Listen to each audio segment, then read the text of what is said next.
আসসালামু আলাইকুম। আমার চ্যানেলে আপনাদের সকলকে স্বাগত।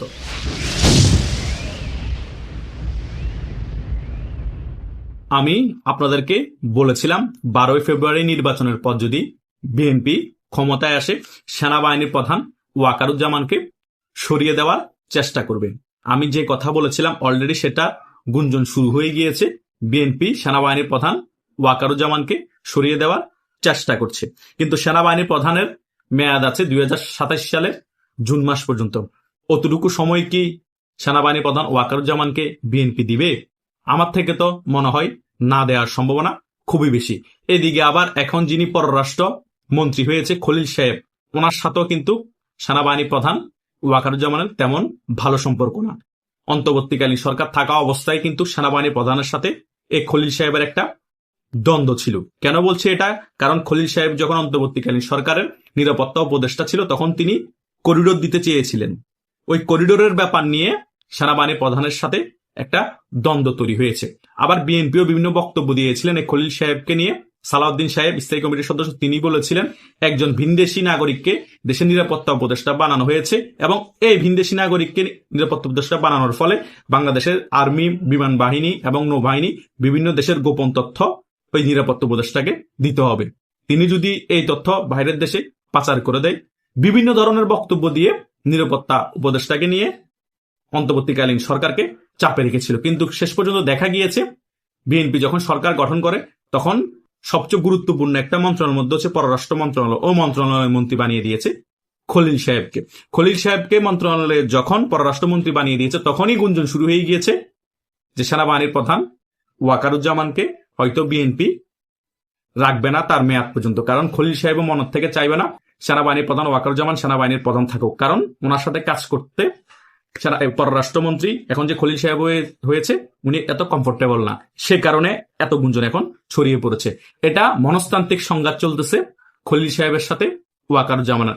এখন বিএনপি চাইলে কিন্তু সিস্টেমেটিক ভাবে মেয়াদের আগেই সেনাবাহিনীর প্রধান ওয়াকারুজ্জামানকে সরিয়ে দিতে পারে। কারণ একটা কথা মাথায় রাখবেন, বাংলাদেশের রাজনীতি হচ্ছে জোর যার মুল্লুক তার, এটাই হচ্ছে রিয়েলিটি। এখন বিএনপির কাছে জোর আছে, বিএনপি 200-র উপর আসন পেয়েছে, পাতানো নির্বাচন হোক, সিলেকশন নির্বাচন হোক, যেভাবে হোক বিএনপি বলবো আমাদের ম্যান্ডেট আছে, আমরা যা চাই তা করতে পারি। বিএনপি অটোমেটিক্যালি ভাবে 1-2 মাসের মধ্যে রাঘব বোয়াল হয়ে যাবে। অলরেডি বিএনপির অনেক মন্ত্রী উল্টাপাল্টা ব্যাপার বক্তব্য দেওয়া শুরু করে দিয়েছে। বিএনপির 3টা মন্ত্রণালয়ের একজন মন্ত্রী রবিউল সাহেব বলতেছে সমঝোতার ভিত্তিতে চাঁদা নেওয়া যায়, ওটাকে চাঁদা বলা যায় না। মানে সমঝোতা করে যদি টাকা নেন আপনি সিস্টেমেটিক ভাবে, ওটাকে চাঁদা বলা যাবে না। চাঁদা হচ্ছে সেটাই যেটা জোর জবরদস্তি করে নেওয়া হয়। তার মানে বাংলাদেশের যত চাঁদাবাজ আছে তাদেরকে আরো কনফিডেন্স দিয়ে দিয়েছে, তোমরা সিস্টেমেটিক ভাবে চাঁদা দাবি করবা, যখন কেউ যাই জিজ্ঞেস করবে এই চাঁদা নিচ্ছেন কেন, তখন বলবে যে আমরা সমঝোতার ভিত্তিতে নিয়েছি, এটা আমাদের মন্ত্রী বলেছে, এটা কোনো চাঁদা না, আইনানুগ অপরাধ না। এভাবেই করে শুরু হয়ে গিয়েছে বিএনপির মন্ত্রীদের বেফাস কথাবার্তা। তার মানে পররাষ্ট্রমন্ত্রী যিনি হয়েছেন খলিল সাহেব তিনিও কিন্তু এখন ক্ষমতা দেখাবে, কারণ এখন তিনি আর অন্তর্বর্তীকালীন না, উনি ডাইরেক্টলি টেকনোক্রেট পররাষ্ট্রমন্ত্রী হয়ে গিয়েছে বাংলাদেশে। তাই সেনাবাহিনীর প্রধান যিনি ওয়াকারুজ্জামান তিনি যে থাকছে না মোটামুটি ক্লিয়ার। বিএনপিকেও উনি বোঝানোর চেষ্টা করবে এবং তিনিও মন থেকে চায় না সেনাবাহিনীর প্রধান ওয়াকারুজ্জামান না থাকুক। তিনি বিএনপিকে অলরেডি বোঝানোর চেষ্টা শুরু করে দিয়েছে যে উনি থাকলে আমি অনেক কাজ আমার মনের মতো করে করতে পারবো না, কারণ সেনাবাহিনীর প্রধান আমাকে বাধাগ্রস্ত করবে। ওনার পছন্দের এবং বিএনপি পছন্দের একজন সেনাবাহিনীর প্রধানকে কিন্তু সিলেক্ট করবে বিএনপি। তাই মোটামুটি ভিতরগত খেলা জমে উঠেছে এবং একদিন আগেও সেই কারণে এই বিষয়গুলোর কারণে 3 বাহিনীর প্রধানও কিন্তু তারেক জিয়ার সাথে বৈঠক করেছে।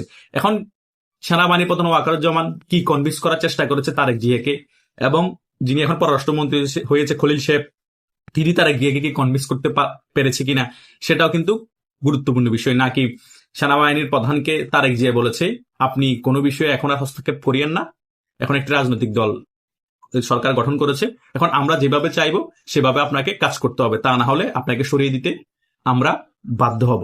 এই ধরনের আলোচনা হতে পারে নাকি এই ধরনের আলোচনা করা ছাড়াই তারেক জিয়ার মাথায় মোটামুটি ঢুকিয়ে দিয়েছে পররাষ্ট্রমন্ত্রী খলিল সাহেব এবং ক্যাবিনেটের যত মন্ত্রী এসে তারা সেনাবাহিনীর প্রধান ওয়াকারুজ্জামানকে বিশ্বাস করা যায় না, ওনাকে সরিয়ে দিতে হবে। কারণ সেনাবাহিনীর প্রধান ওয়াকারুজ্জামান যেখানে তার আত্মীয় শেখ হাসিনার সাথে বিট্রয় করেছে, আমাদের সাথে 19-20 হলে আমাদের সাথে বিট্রয় করতে পারে।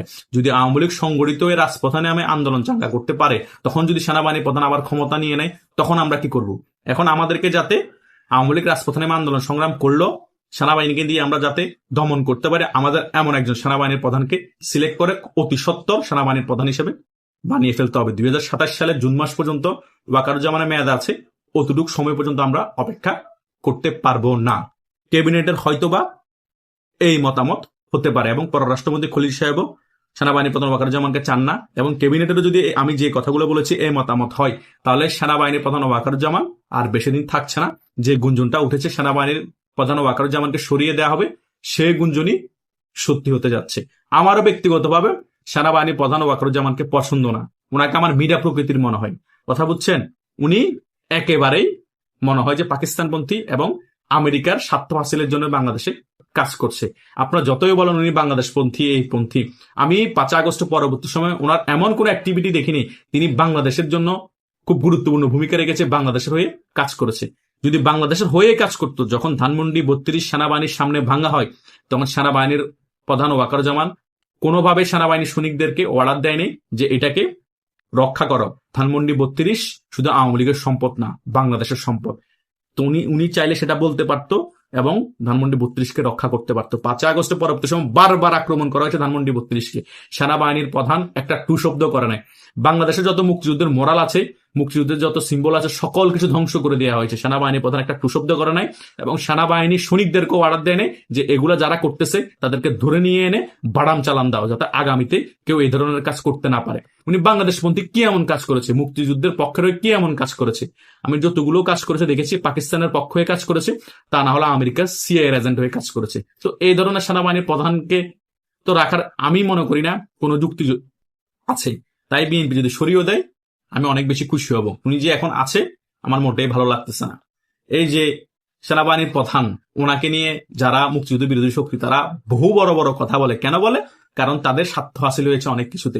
বঙ্গবন্ধুর সকল মোরাল ধ্বংস করে দেওয়া হয়েছে, ধানমন্ডি 32 ভাঙা হয়েছে, মুক্তিযুদ্ধের সকল মোরাল ধ্বংস করে দেওয়া হয়েছে, জাতীয় চাইনাতার সকল মোরাল ধ্বংস করে দেওয়া হয়েছে, মুক্তিযোদ্ধাদেরকে নিয়ে হাসি তামাশা করা হয়েছে, মুক্তিযোদ্ধাদেরকে অপমান করা হয়েছে। সকল বিষয়ে মৌন সমর্থন দিয়েছে সেনাবাহিনীর প্রধান বিতর্কতভাবে। কথা বোঝে না, সেই কারণে মুক্তিযুদ্ধ বিরোধী শক্তিরা সেনাবাহিনীর প্রধানকে তাজ হিসেবে রাখছে এবং বলছে বাংলাদেশপন্থী সেনাবাহিনী প্রধান ছিল। আরে ভাই, এগুলো হচ্ছে লোক দেখানো কথাবার্তা। বাস্তবে তিনি বাংলাদেশপন্থী ছিলেন না, বাংলাদেশের পক্ষে কোনো কাজ করেছে আমি এই অন্তত এই 16-17 মাসে দেখিনি। আপনারা যতই লজিক দেখান, যতই কিছু উদাহরণ দেন, কোনো লাভ নাই। আমি যেটা নিজের চোখে দেখেছি সেটাই আপনাদেরকে বলেছি। তাই বিএনপি যদি ওনাকে পরিবর্তনও করে দেয় আমি এত হতাশ হব না। এটাই হচ্ছে আমার ক্লিয়ার কাট কথাবার্তা। এবং পররাষ্ট্র মন্ত্রী যিনি খলিল সাহেব আছে, তিনি যে আমেরিকার কোটায় পররাষ্ট্রমন্ত্রী হয়েছে সেটাও ক্লিয়ার, কারণ বিএনপি ওনার বিরুদ্ধে এক সময় অনেক কথা বলেছে, এখন কিন্তু ওনাকে পররাষ্ট্রমন্ত্রী বানিয়েছে। তার মানে আমেরিকান কোটায় বাধ্য হয়ে পররাষ্ট্রমন্ত্রী বানাতে হয়েছে, কারণ আমেরিকার সমর্থন আছে বিতর্কতভাবে এই তারেক যে সরকারের উপর, সে কারণে বাধ্য হয়ে বানাতে হয়েছে। সেটাই হচ্ছে বাস্তবতা। তাই যাতে খলিল সাহেবের সাথে সেনাবাহিনীর প্রধানের ক্লাস না থাকুক এবং বিএনপি যাতে সিকিউর থাকে, এই সকল বিষয় চিন্তা করে হয়তো সেনাবাহিনীর প্রধানকে 2027 সালে জুন মাসের আগে সরিয়ে দিতে পারে বিএনপি। এটাই হচ্ছে বাস্তবতা। আশা করছি আপনারা সকল বিষয় বুঝতে পেরেছেন। আপনাদের যদি কোনো মতামত থাকে কমেন্ট করে জানাতে পারেন। ধন্যবাদ সকলকে।